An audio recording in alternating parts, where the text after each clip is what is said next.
Terima kasih pemirsa masih bersama kami di Halo Indonesia. Badan Penanggulangan Bencana Daerah atau BPBD telah menyiapkan 267 petugas penanggulangan bencana di tiap kelurahan di DKI Jakarta yang rawan terdampak banjir. Pasalnya menurut BPBD Jakarta, saat ini terdapat 25 kelurahan se-DKI Jakarta yang berpotensi terdampak banjir.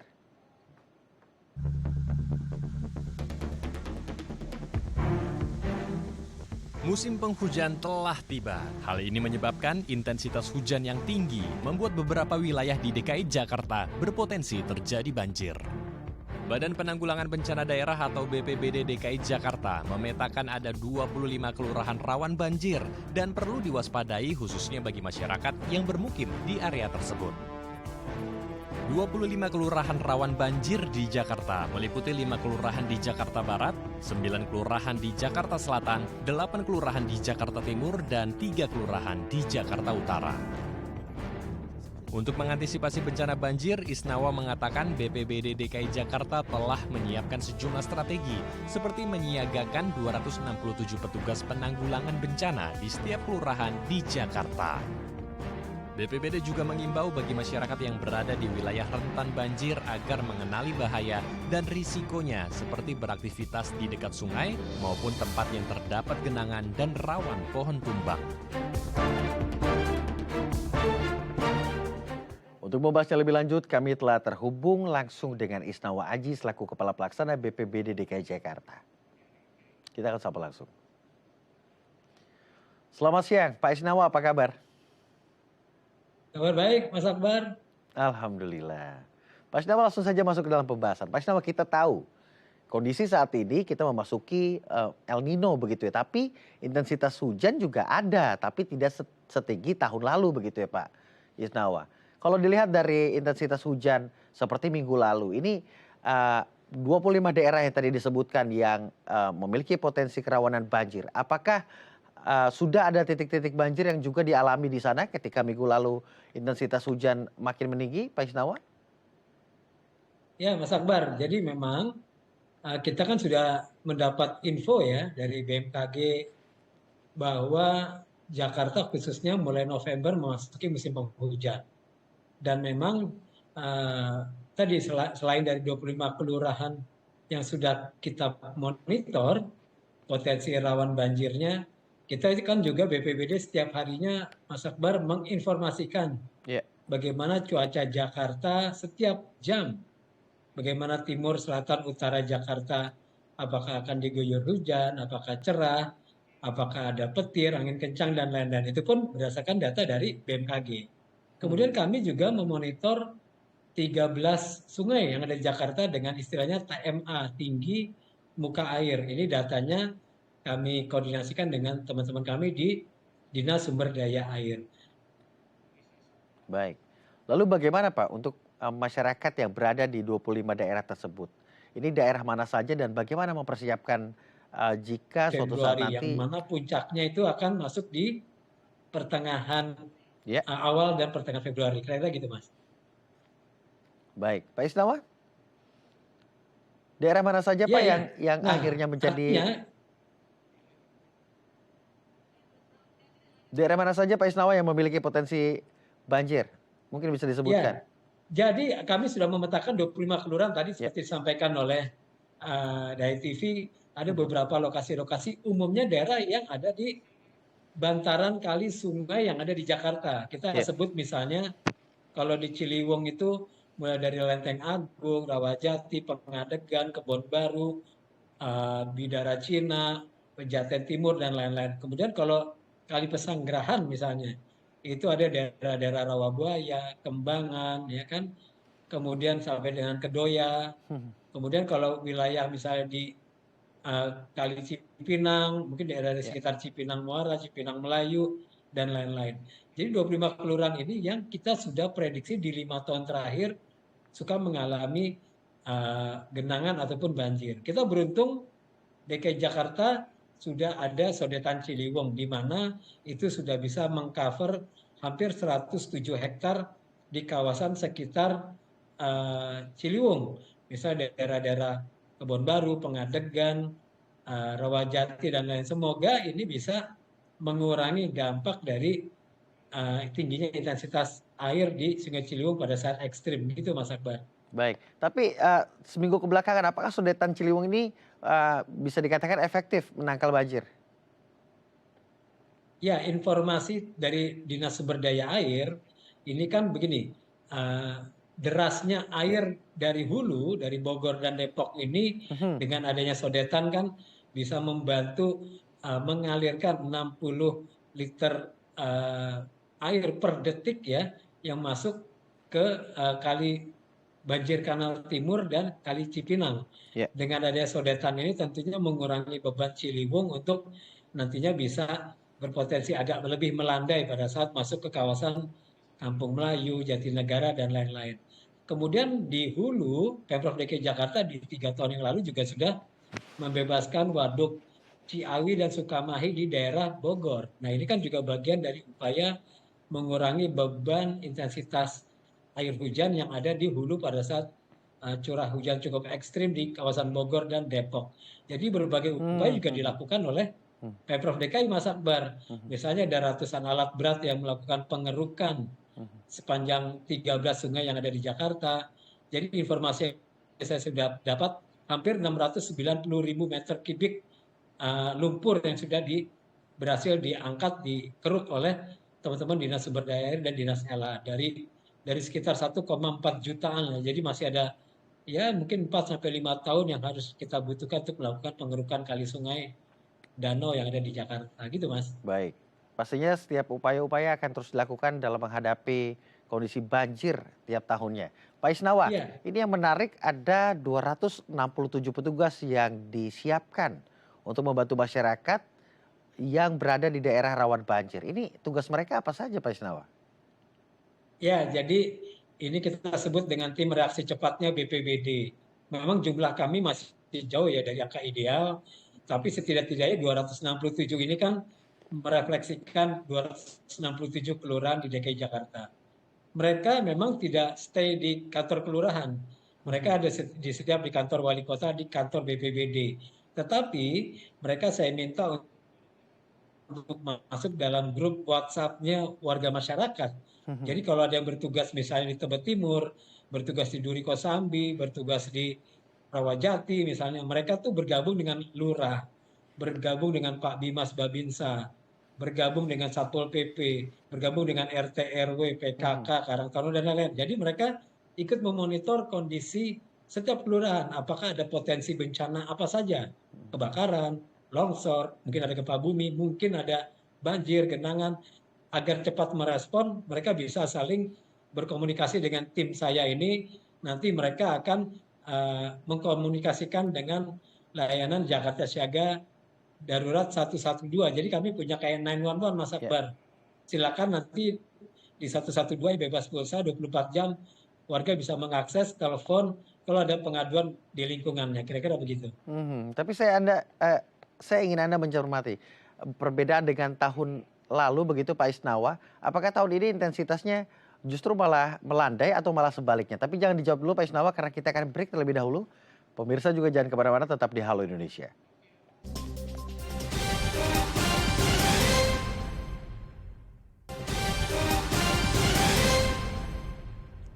Terima kasih pemirsa masih bersama kami di Halo Indonesia. Kita melanjutkan diskusi bersama dengan Isnawaji selaku Kepala Pelaksana BPBD DKI Jakarta. Pak Isnawa, kita lanjutkan perbincangan Pak Ya, Isnawa. Pak Isnawa, bagaimana jika dibandingkan dengan tahun lalu? Apakah titik banjir ini malah di tahun ini mengurang atau malah bertambah sehingga BPBD juga perlu menyiapkan berbagai macam instrumen untuk mencegah adanya banjir? ya Mas Akbar. Jadi begini, kalau dari aspek cuaca, Ya. dari kondisi alamnya pada saat dibandingkan dengan tahun lalu, sampai dengan saat ini kayaknya masih agak lebih berat tahun lalu. Kenapa? Mhm. Pada saat bulan Desember saya masih ingat, saya kan di sini udah 2 tahun ya, Ya. itu hujannya cukup ekstrim. Mulai Mhm. dari awal Desember sampai dengan menjelang di Januari. Jadi cuacanya cukup ekstrim, bahkan kami sempat berkoordinasi dengan BNPB, BMKG, BRIN untuk melakukan teknologi modifikasi cuaca. Karena kita tahu kan tahun baru tahun lalu sempat dikhawatirkan hujan lebat, tapi Mhm. alhamdulillah di malam tahun barunya aman ya, walaupun akhirnya di jam 4 paginya hujan mulai turun di memasuki tahun 2023. Mhm. Untuk tahun 2024 ini sempatlah di November ini ada hujan yang cukup ekstrim, tetapi akhirnya melandai. Dan Mhm. kita tahu, alhamdulillah juga sampai dengan saat ini kondisinya agak lebih terkendali dibandingkan dengan tahun lalu. Walaupun minggu lalu sempat terjadi beberapa titik rawan banjir dan genangan di selatan Jakarta dan di barat Jakarta. Saya tahu itu di Sungai Ciliwung dan Kali Pesanggerahan terjadi peningkatan intensitas yang cukup tinggi, bahkan Sunter Hulu dan Angke Hulu sempat siaga 1 di minggu lalu, sehingga kawasan Rawabuaya, kemudian kawasan Meruya, kawasan Kembangan Utara itu mengalami peningkatan air bahkan dari sampai 1 meter. Tetapi selebihnya lebih cenderung landai.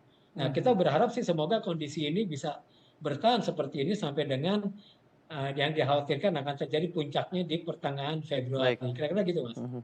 Lalu mengapa Pak Isnawa di beberapa daerah yang tadi baru Pak Isnawa sebutkan begitu masih terjadi, adanya banjir bahkan hingga 1 meter? Apa penyebabnya jika Anda identifikasi? Yang pertama, Mas Akbar, kami prediksi dari BPBD kebanyakan yang sampai lebih dari 50 cm itu adalah daerah-daerah yang memang ada di bantaran kali dan sungai. Oke. Saya ambil contoh misalnya di Kelurahan Kuningan Barat atau di Togogan, Kebayoran Baru. Mhm. Itu karena ada di lokasinya di dekat Kali Krukut atau Kali Mampang, otomatis pada saat debit airnya tinggi dari hulu, dari Bogor, Depok, ditambah lagi intensitas hujan di atas kota Jakartanya sangat lebat, otomatis Mhm. daerah-daerah bantaran kali sungai ini akan mengalami peningkatan ataupun terendam banjir. Yang kedua, dari aspek kelurahan sebetulnya kita ada ekses di luar 25 kelurahan itu yang terdampak. Saya ambil contoh, mereka bukan daerah bantaran kali sungai, tetapi ada daerah-daerah yang mengalami kontur yang agak rendah, misalnya di daerah-daerah Jagakarsa, Ya. di daerah-daerah Mampang, Pela Mampang, dan lain-lain. Itu kalau terjadi hujan sedikit, akan ada genangan dan banjir, otomatis akan ada kemacetan-kemacetan yang cukup parah. Nah, ini tentunya daerah-daerah ini uh, harus dilakukan misalnya pembersihan saluran-saluran penghubung, pembersihan terhadap gorong-gorong, ataupun saya berterima kasih kepada teman-teman SDA, mereka ada sekitar 270-an pompa stasioner dan pompa mobile yang sudah ditempatkan di daerah-daerah rawan genangan di DKI Jakarta untuk menyedot genangan-genangan tersebut, Mas Akbar. Mhm. Baik, artinya pompa-pompa tersebut juga sudah standby di beberapa daerah yang memang menjadi daerah rawan genangan maupun banjir. Seberapa efektif sih Pak pompa-pompa tersebut dan apakah pompanya mulai dari jumlah dan juga ketersediaan, selain itu juga melihat dari kondisi pompa tersebut apakah layak dan jumlahnya sudah sesuai? Sudah, jadi begini, 270-an sampai hampir 300 pompa itu kan ada yang dua jenis ya. Jadi masing-masing tuh angkanya 270, ada yang 251. Jadi pompa stasionernya ada 270-an, pompa mobilnya 250-an. Nah, ini mereka tersebar di seluruh DKI Jakarta dan sudah standby di titik-titik memang di lokasi yang rawan genangan. Saya ambil contoh, setiap hari saya lewat Dan Mogot misalnya, itu di beberapa titik di Jalan Raya Dan Mogot sudah ada standby pompa-pompa stasionernya yang memang tidak dipindahkan 24 jam karena apabila terjadi situasi hujan lebat ekstrim di malam hari misalnya, tidak perlu ada pergerakan untuk mendropping mobil-mobil pompa tersebut. Kemudian juga banyak polder-polder, pintu-pintu air dari teman-teman SDA yang sudah disiagakan di titik-titik itu. Bahkan Pemprov DKI Jakarta juga sudah menempatkan ribuan CCTV di berbagai lokasi-lokasi yang rawan banjir dan genangan dan terkoneksi juga dengan comment center kami yang ada di BPBD DKI Jakarta. Baik, tidak hanya banjir, BPBD DKI Jakarta juga menyebutkan ancaman bencana hidrometeorologi berupa longsor juga terdapat di beberapa kecamatan. Di mana saja Pak Isnawa dan langkah apa saja yang dilakukan teman-teman BPBD DKI Jadi Jakarta? begini, ya Mas Akbar, potensi bencana hidrometeorologi itu macam-macam jenisnya. Ya. Karena hujannya cukup lebat, ekstrim, otomatis biasanya dibarengi dengan petir dan angin kencang. Nah, Mhm. ini dampaknya pertama adalah misal adanya material-material ataupun bangunan dan lain-lain yang bisa tumbang seperti pohon, Hmm, mungkin ada baleho-baleho, ada tiang-tiang dan lain-lain yang bisa roboh. Kemudian ada potensi longsor. Kita sudah mendeteksi ada beberapa kawasan rawan longsor di selatan Jakarta, misalnya di daerah Jagakarsa, di Lenteng Agung, di Pasar Minggu, Pesanggerahan dan lain-lain, termasuk juga di Cipayung dan Ciracas. Umumnya itu daerah-daerah yang ada di bantaran kali dan sungai. Nah, kemudian ada lagi potensi yang lain berkaitan dengan bencana hidrometeorologi adalah ya, tadi adanya banjir atau genangan karena situasi yang ekstrim. Jangan sampai ada skenario di utara Jakarta karena air pasang menggenangi Penjaringan, Pademangan, Ancol dan lain-lain. Di hulunya Katulampa meningkat sehingga ada banjir di kawasan sepanjang bantaran Ciliwung, ditambah lagi jangan sampai terjadi hujan ekstrim di atas kota Jakarta. Jadi kalau ketiga kejadian ini berbarengan tentunya daerah yang tergenang tidak lagi 25 kelurahan, mungkin akan meningkat sampai bisa 50 atau 60 kelurahan dari 267 kelurahan. baik. Ini yang menarik Pak Isnawa, bicara soal konflik banjir, konflik masyarakat dengan banjir yang menahun begitu ya. Setiap tahun kita pasti bertemu dengan banjir. Masyarakat Jakarta sudah akrab sekali, terutama di beberapa wilayah yang dianggap menjadi rawan banjir. Pak Isnawa, Anda menyampaikan atau BPD DKI Jakarta menyampaikan bahwasannya ini juga harus anak muda juga harus ambil andil dalam tindakan penyelesaian banjir. Memang apa yang harus dilakukan anak muda saat ini? Yang pasti gini, terkadang bertambahnya titik genangan karena faktor lingkungan, Mas Akbar. Ya. Saya ambil contoh ada saluran penghubung, Mhm. gorong-gorong yang mungkin tersumbat karena sampah ataupun material-material lainnya. Nah, tentunya menjadi tanggung jawab kita bersama warga masyarakat untuk membantu membersihkan lingkungan, tidak buang sampah sembarangan, ikut menjaga kelestarian lingkungan dan lain-lain. Mungkin peran anak muda sekarang sudah era digital, mungkin bisa bersama-sama kita ada gerakan-gerakan untuk bersama-sama membantu pemerintah DKI Jakarta dalam Mhm. menjaga lingkungan, tidak buang sampah sembarangan. Mungkin dengan RT RW kita mengadakan kerja bakti di lingkungan, membersihkan saluran, gorong-gorong, Mhm. tidak membuang sampah, ataupun menggunakan kantong belanja sekali pakai. Saya rasa itu adalah contoh-contoh yang bisa menjadi edukasi bagi Mhm. masalah-masalah lingkungan. Kira-kira gitu, Mas Akbar. Artinya ada pola perilaku dan kebiasaan yang harus ditularkan juga kepada anak-anak muda. Tapi kalau BPBD Setuju, sendiri betul, Mas. atau pemerintah sendiri memiliki kegiatan nggak sih Pak? Kegiatan khusus begitu, program khusus bersama dengan anak-anak muda sehingga anak-anak muda juga mau ikut karena ada wadah di dalamnya. Ya, Mas Akbar, saya kan dulu pernah Kepala Dinas Lingkungan Hidup ya. Ya. Sampai sekarang pun Dinas LH, dengan BPBD, dengan SDA, dan lain-lain dinas-dinas terkait, ada program-program yang mengajak kaum muda, generasi milenial, untuk bersama-sama peduli terhadap masalah lingkungan. Saya ambil contoh misalnya gerakan membawa tumbler ya, Ya. membawa air minum sendiri dari rumah. Dengan membawa tumbler kan tidak mesti harus membeli air-air kemasan plastik yang malah bisa menambah Mhm. sampah. Mhm. Karena terkadang kalau sampahnya dibuang sembarangan, akhirnya menyumbat saluran-saluran sehingga menimbulkan genangan ataupun banjir. Mhm. Atau misalnya menggunakan kantong belanja ramah lingkungan. Jadi kita tidak lagi pakai kantong plastik kresek, tidak menggunakan sedotan ataupun plastik-plastik lain yang justru bisa menambah volume sampah Jakarta yang sudah menyentuh angka 7.800 ton per hari. Nah. Kemudian mungkin banyak Mhm. program lain yang Ya. ramah lingkungan. Kira-kira gitu, Mas. Nah, ini pesan khusus untuk anak muda dari Pak Isnawan Aji nih untuk mengurangi penggunaan sampah plastik begitu Pak Isnawa. Jadi menyiapkan tumbler agar tidak beli minuman yang berkemasan plastik. Selain itu juga mengurangi penggunaan kantong plastik sekali pakai. Terima kasih Pak Isnawa. Saya ingin sekali lagi Anda mengingatkan kepada teman-teman atau masyarakat yang berada di wilayah rawan banjir, apa yang mereka harus lakukan sehingga nanti mitigasinya lebih mudah begitu. Yang pertama, manfaatkan layanan Jakarta Siaga 112. Itu Ya. adalah hotline kedaruratan, jadi tidak hanya bencana, mungkin masalah-masalah lingkungan, kedaruratan medik, butuh ambulan, dan lain-lain, masalah sampah, lampu penerangan mati, dan lain-lain, silakan hubungi 112. Bebas pulsa dan Baik. 24 jam. Ya. Yang kedua, kenali Mhm. bahayanya dan kurangi resikonya. Jadi kita bisa menghindari potensi bencana di lingkungan kita. Baik, terima kasih Pak Asnawa Aji telah berbagi bersama kami. Semoga ini menjadi informasi penting bagi masyarakat agar kita sama-sama siap dalam menghadapi musim penghujan saat ini.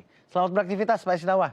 Ya, Pemirsa, usai jeda, saya akan mengajak Anda melihat perayaan Ponggel bagi warga India Tamil. Seperti apa kemeriahannya? Tetap di Halo Indonesia.